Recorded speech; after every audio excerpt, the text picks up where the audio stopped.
Welcome to A Place for Film, the IU Cinema podcast. On this week's episode, we're talking about television?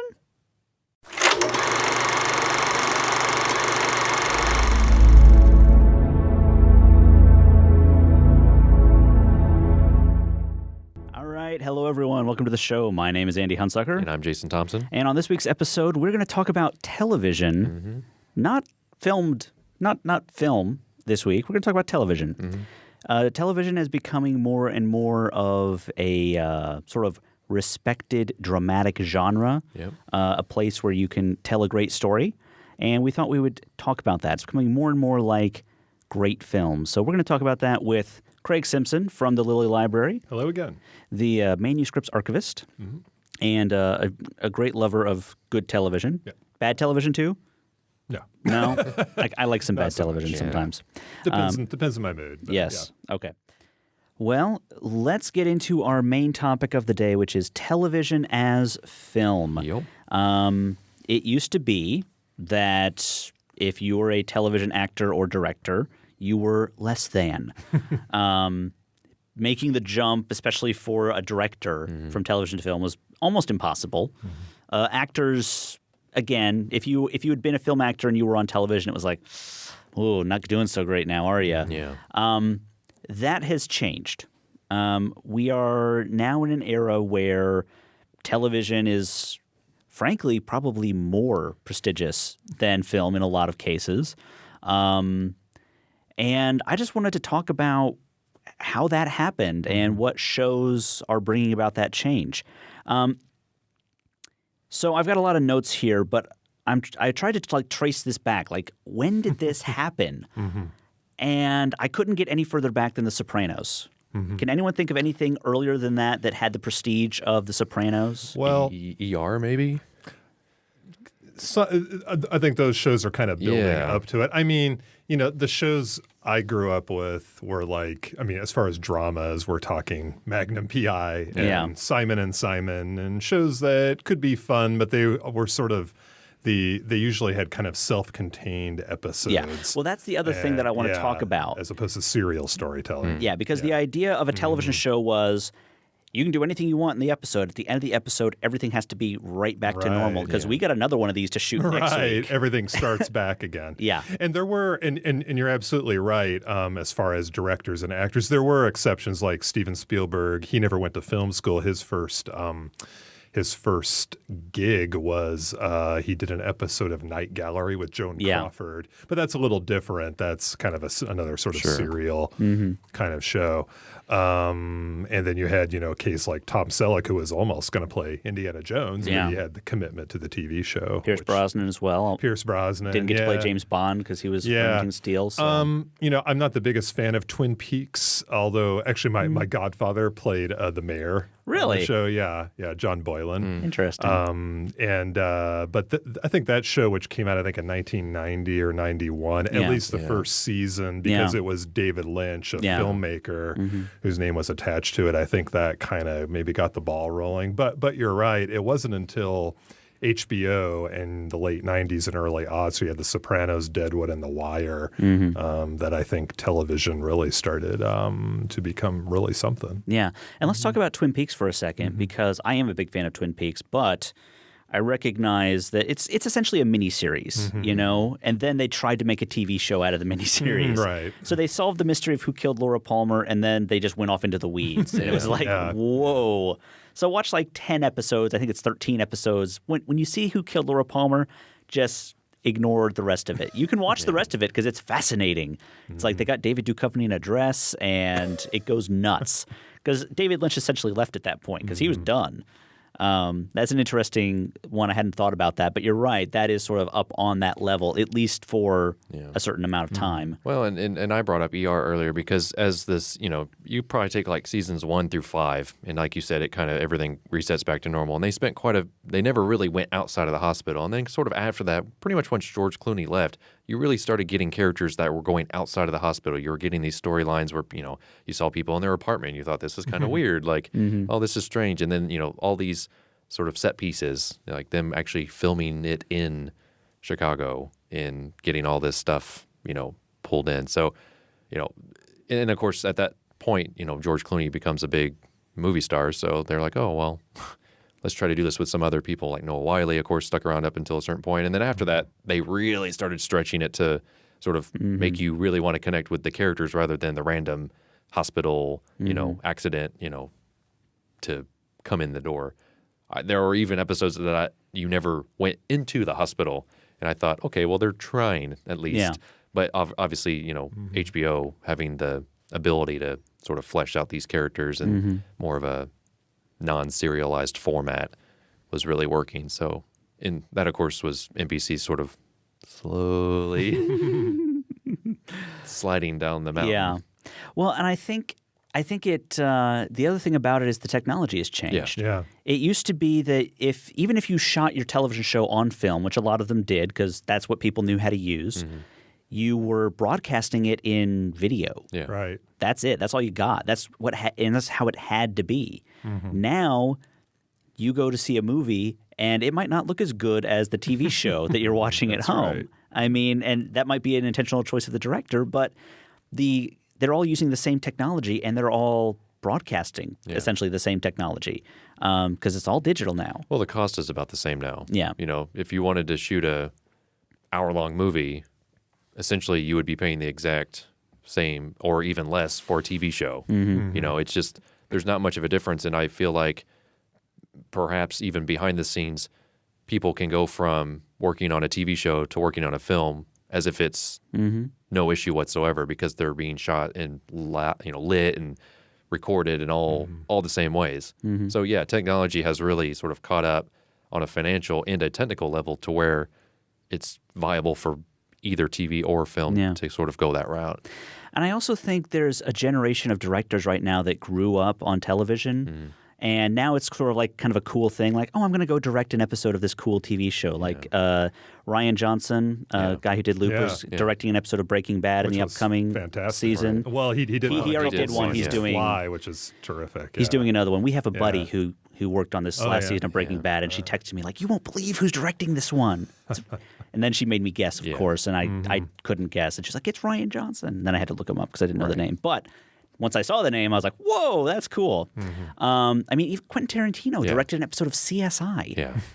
I mean, he did an ER episode. Well, which is kind of weird. In like The Shield, I mean, look at the list of directors that sort of came onto that show. The Shield is a good example because The Shield is, I think, one of the first ones on a cable network that was not sort of behind a premium paywall. Sure. So let's talk about The Shield a little bit because The Shield had serious guts. Oh yeah. I mean, The Shield was not afraid. Still does if you watch it. Yeah. I've got the whole series on DVD. I haven't gone back through it, but I need to go back through it. But they were unafraid to do anything to their characters, and from week to week, you had no idea if Vic Mackey was going to get out of the mess he put himself in. Yeah. You had no idea. And he was willing to throw any character. Doesn't matter his relation, his wife, his kids.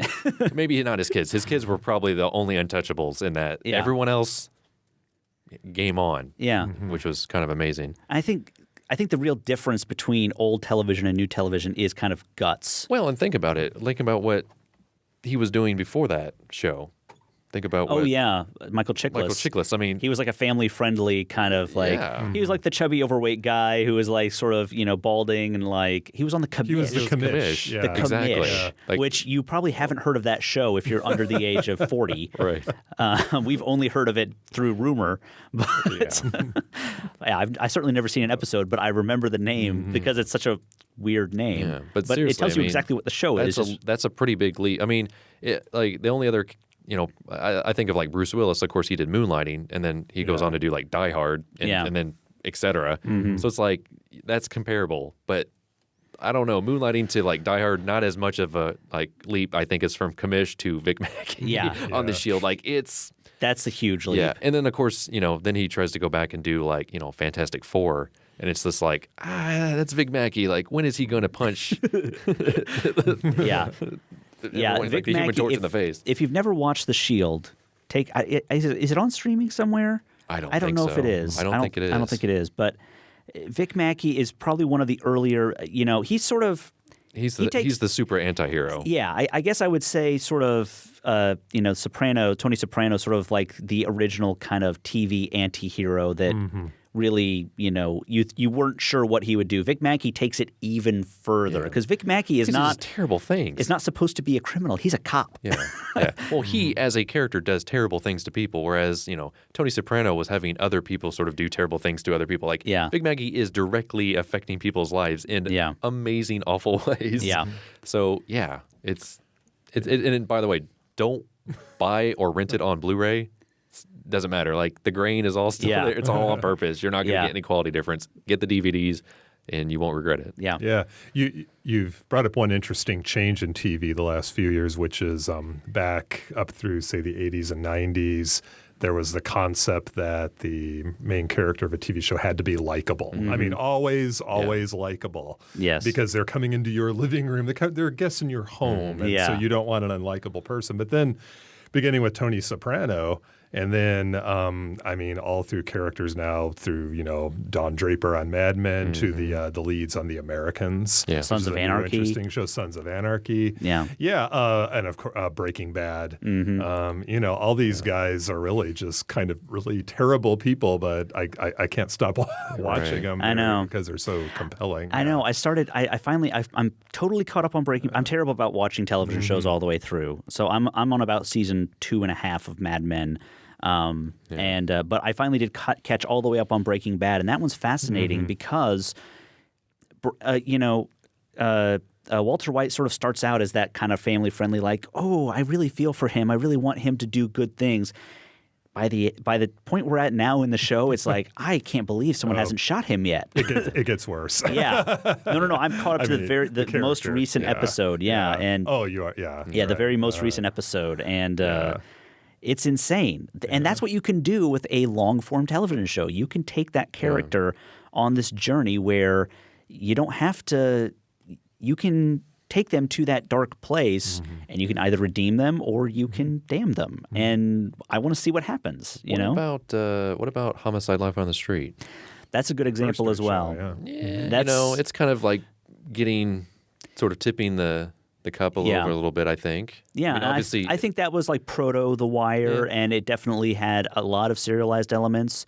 One thing that show did that, even now the sort of gutsier shows don't do that often is it churned that cast. Yeah. There was, and they changed jobs and they did different things, and at the beginning of like a season, it was like, let's introduce all the new cast members that we pulled in. They did it well. Yeah, and it was like, oh, this cast member you saw briefly in one episode, now he's a regular, and here's what he's doing differently. And he was a fire, the one guy, I can't remember his name, but he was a fire inspector in one episode. Oh, yeah. And then he became a detective.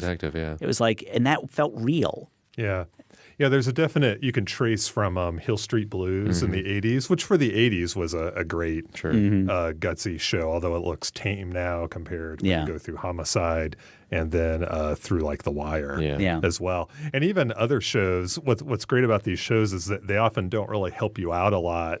Like Deadwood, I remember the very first episode of Deadwood, they introduce about 30 characters and kill off about 15 of them. Yes. And so it's almost like you need a scorecard or a program. But another anti-hero, Al Swearingen, who may be my all-time favorite character on any show, just really was so riveting that was a very special show too. Yeah. I liked Deadwood a lot. The problem with the HBO shows from that era was HBO. There was a certain point where HBO just kind of decided, I don't know if we want to pay for all these anymore. And they just started canceling stuff left and right. So Deadwood they canceled Deadwood. Yeah. They canceled Rome early. Yeah. Rome's another one that's a good example. I think really before all those, Oz was the only show they really allowed a lot of time to breathe. Yeah. I mean, Oz had like 6 or 7 seasons, didn't it? At least. If 7, if not maybe 8. I mean, that show is amazing. Yeah. I mean, and that was pre-Sopranos as well. Yeah. So I mean, I would say that's a really sort of non-brought up show that needs a lot more viewing than it is. I mean, it did some really gutsy things, even for cable, like premium cable television. I mean, there's some stuff in there that you're just like, man, this is brilliant. Like, again, sort of the same thing with like Homicide. it introduces all these characters, and you just never know who's coming or going. Yeah. I mean, I think there might be one character that started at the very beginning of that show that ends up on the very last episode. Yeah. I mean, and obviously it's a prison. Yeah, so, Homicide is the same way. Yeah. It's like, I mean, you have the two, and it's hard to say lead detectives because everyone sort of has their own parts, but I can't remember the characters' names. It was a white guy and a black guy together, whatever their team up was. They were partners for like almost the whole series. I know Andre Brar, and who was brilliant Richard on that show. Meltzer, were they? Richard Belzer was on, but he wasn't. I don't think he was. He's not who I'm thinking I can't remember. of. I know who you're talking about. I just can't think of his name. I want to say Dutch, but that's not. It reminds me of Dutch from The Shield. Sure. But anyways, another thing I want to talk about was another sign of the times. Look at how much serious film criticism is going into television. Right. Oh, yeah. If you told someone you were a television critic in 1992, would that person ever stop laughing? I mean, what was there to criticize then? You know, what was there to talk about besides, it made me laugh or it made me forget about this for an hour? It was like... It would kind of make me want to go back and see what they thought of like Miami Vice and Night Court, maybe. Yeah. But that's about it. It's like, what did you really think of this? Like, let's break this down. But yeah, I mean, like major film critics, now that Roger's gone, I don't know how many I can seriously name off the top of my head that I would like, I got to know what they got to say. Television critics, there's quite a few that I can name off the top of my head. Alan Sepinwall, Matt Seitz. Yeah. Mm-hmm. Well, and it's instant, too. It's like you get it almost as soon as the episode is done. Like, you can get it actually a lot quicker than I think a film review. Like, it's just sort of like instantaneous. Yeah. Like, someone has an opinion on it, you're going to get it, and it's going to be a good opinion, too. Yeah. Mm-hmm.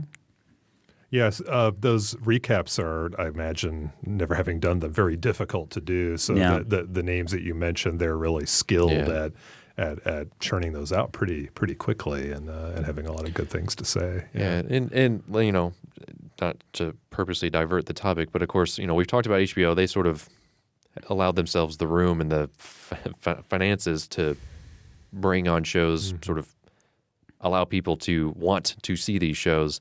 And then you get, you know, cable networks like TNT and AMC, or, you know, I'd say more AMC than TNT, but sort of trying to go out there a little bit. Because honestly, when Breaking Bad came out, I knew one other person that watched that show. Yeah. The first episode, I was like, I wonder what this show's all about. Yeah. And then since then, everyone's binged Breaking Bad. Yeah. It's like, I hate you. It's like, I watched 4 seasons in a weekend, and I'm like, you suck. I've been there from the beginning. Well, I did watch the very first episode when it aired, or within. And I don't blame shifted. people for not sticking with the show because it takes a little while to get there. Well, and you know what? Let's just warn people a little bit. If you haven't watched any of these shows, we might throw some details out there. I don't feel bad about spoiling Mad Men for me. I know I'm going to make that sacrifice, but I got to the episode in Breaking Bad where Jesse meets the meth heads, and he has to get the meth back from them that they stole from him. And I had to stop watching the show. I couldn't watch anymore because that episode depressed me so deeply. It was like that affected me so much because the show is about. Yeah, I could imagine people like going binging and then just being like hating life. Yeah. It does make sense. I mean, the show is about a guy who has cancer, and to both pay for his cancer treatments and because he thinks he's going to die, set up his family for the future, decides to cook meth because he is a chemistry teacher. And he, you know, we learn from his backstory that he's actually a very talented chemist who had to go into teaching to cover his family, whatever. And then he connects with this high school, this former student of his who sort of who has the connections to the underworld. Yeah. And I don't even know where I was going with that. But anyways, but the show is sort of about the fun and craziness for a while of like, oh, look at these crazy adventures these guys are getting into. And then Jesse meets these meth addicts. Right. And it's like, oh, God, that's what I've been watching this whole time. Right. That's what they're doing. Yeah. You know, that's the lives that they're creating by doing what they're doing.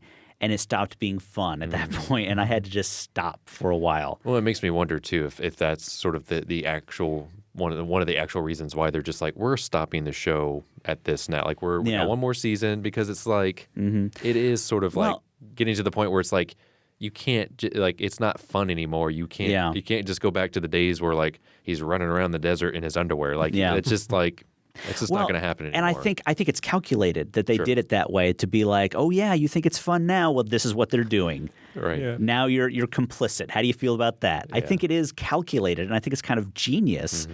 But at that point, I was like, ooh, I can't enjoy this the way I did. And I picked it back up like earlier this year, and I watched the rest of it, and it's very compelling and an unbelievable, amazing show. But for that time period, I was just like, I can't get into this anymore. I guess that's their punishment then. You opened my eyes to the punishment of binge watching Breaking Bad. Yeah. It does make sense. So, and then, of course, after that, Mad Men came along. A couple other shows came along and didn't do, obviously, as well. Mad Men was the first AMC show that was like, this was like their introduction to like, hey, we're going to do this now. Because HBO was there, and I think Showtime had a few things, but not really deep into it. They had Weeds, and Showtime's never really had major hour-long dramas like HBO's. Yeah, they had the Bourgeois. They had Dexter. Dexter, you're right. They did have Dexter. I forgot about. But the L Word. The L Word, that was another one. They've had quite a few. Yeah, they've never quite had the acclaim, the blockbuster ones, but they've had a lot of they've had some solid shows. But I was talking about we had HBO, and then FX sort of came into it and was like, we're going to do this too. That's something else I wanted to talk about. Sort of, the FCC sort of strictly regulates what you can and cannot do on the broadcast networks. Sure. Cable networks don't have to follow any of those rules. They only have to satisfy the advertisers.